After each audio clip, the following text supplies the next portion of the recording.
And after a lot of sanding and the obvious, here's the majority of it. I will try to hold my camera better.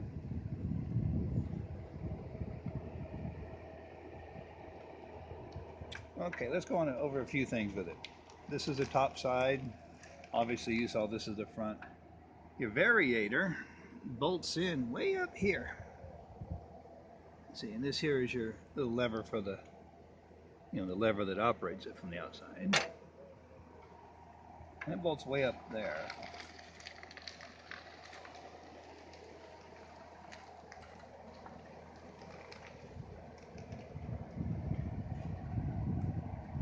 See, variator way up there. Now, the 200 series frames were black, they were not green. But the previous 100 series were green. And I like the green, and I like the way it contrasts, so you can see everything better. So that's why I painted it this color and these all black, so it's easier to see. Yeah. This is connected in there. I don't have the big spring in here yet, and yes, that is factory, by the way. I looked. I lost the, I cannot find the big eye bolt that goes here to connect the spring to, so I'm looking for that. Other than that,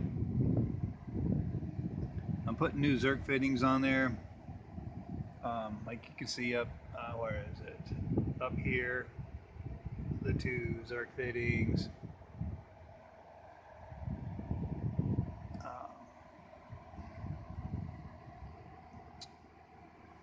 Boy, I could not paint this thing good. I couldn't get to it to sand it properly. And yeah, I painted this black on this one, but this was that little green thing. You know what that is. I'd learned that that's the height adjuster. It goes, the bolt that goes to it goes through that hole right there, and yeah, I learned that. I learned a lot. Got new bolts for these just because. This here does not have this. Is this called the rock shaft? I think this is the rock shaft. There's no Zerk fittings in here. I guess they didn't expect it to move as much as your variator clutch thing. So I went ahead and put some grease in here. My arm's getting tired. In both of these ends to lubricate it. The same with this shafts. There's no Zerk fittings in there on either side of this one either. So I lubricated it really good with some grease. I even put a little grease inside the variator bolt, even though it's got a brass bushing. I guess to help it move smoother and to prevent rust from getting in there a little bit. This box, that box, that will hold all kind of crap. You'll see how I missed some stuff came out when I was painting it. I don't know how I missed it, but I'll show you. See that hole up there? Right up there, that hole. Yeah, that fills up full of, I hosed it out, but when I hung it up to paint it, some stuff still came out of it, and that's what caused that. So that's going to fill up with a lot of dirt and crap, so just be mindful of that.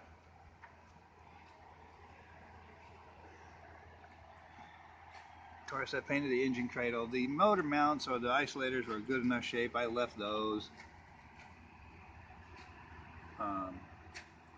Cleaned that bolt out really good.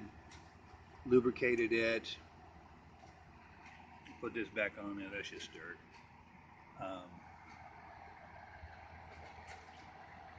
Yeah. This one up here,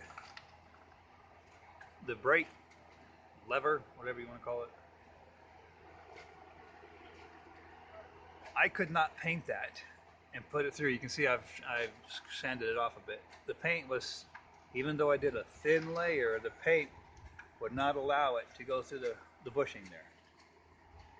So I had to get the paint off of it. Now that it's in there, I'll tape it off and paint it once it's in there. They're just too close a tolerance. It wouldn't work.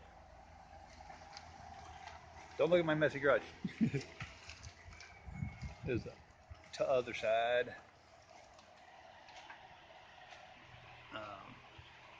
Yeah, those are the gas tank, most of those.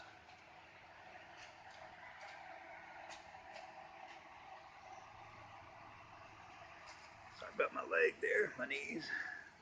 It's summertime in Texas and it's hot.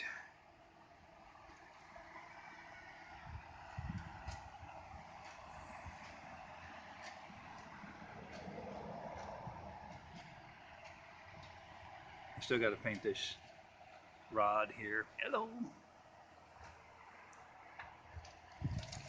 I could not get this rod out of that mechanism there.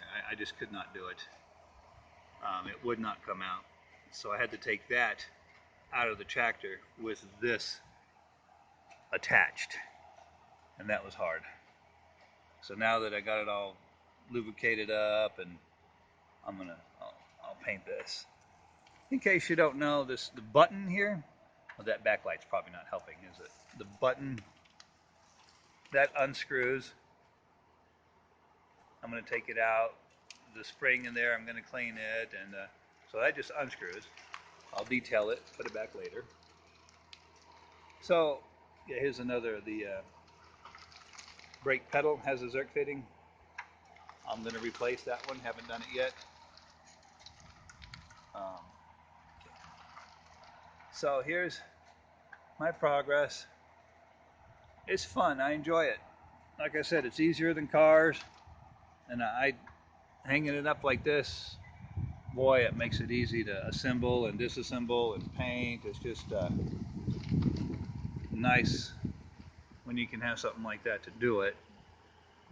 Of course, I built this thing cheap. This gantry, I built that cheap a while back. For this thing here will hold an Oldsmobile 455. Absolutely no problem. No real sagging, no nothing. So these things are handy. Okay, well that's about all. It's like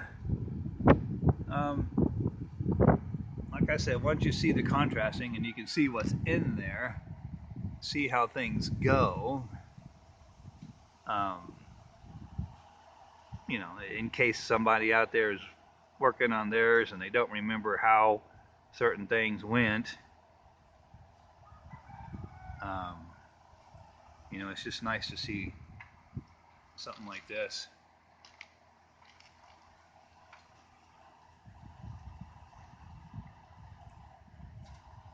Of course, gravity's holding the variator downwards, so um, yeah, see the groove, this piece here, that is pointing kind of upwards, and it attaches to the clevis. Yeah, that's a clevis, right? With the cotter pin through it, is that a clevis pin? I think so. I don't remember. Okay. Well, I'm lost. Looking through the camera, I can't see anything. Okay, there we go. Yeah, so anyway, that's what that hole is for. This pin here, right? You line it up with that hole, and then you can get to stuff. Anyway, that's adjustable on that side for some reason. Yeah.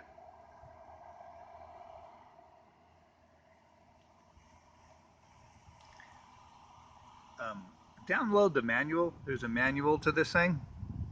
The illustrations in it are great because sometimes, like these end caps here, the bushings, the end caps. Um, I think these two are pretty much identical. But in case you forget what's where, that manual really, really helps. In fact, things like this here, I didn't remember this bearing cap with the Zerk fitting. I didn't remember how that went on. Right, I had to look at the manual, and it showed me that it went on, this way on the inside of the frame, not the outside. Right, showed me how to bolt it up. And this end cap, I don't know what bushing, I don't know what it's called exactly, is a certain shape. That one back there with the 2 bolts in it, that's a certain shape. It can only go on like one way. So that manual really helped to see exactly where things went, and so it helped me a lot working on it. It's funny though, now that you look in, there's only 1, 2, 3, well, 4, 5 main pieces to the underside. It's not that complicated under here. Of course, I don't have the electronic lift or the hydraulic lift, so it makes it more simple. So anyway, I know I'm talking a lot. Sorry, guys, but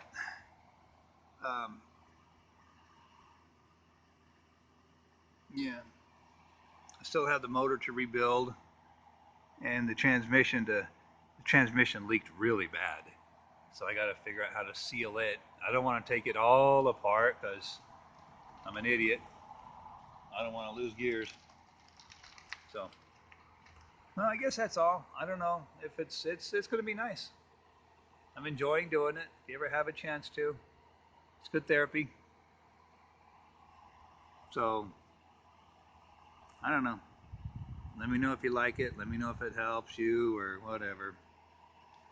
If there's anything else you want to see, let me know. Okay, guys. See you later.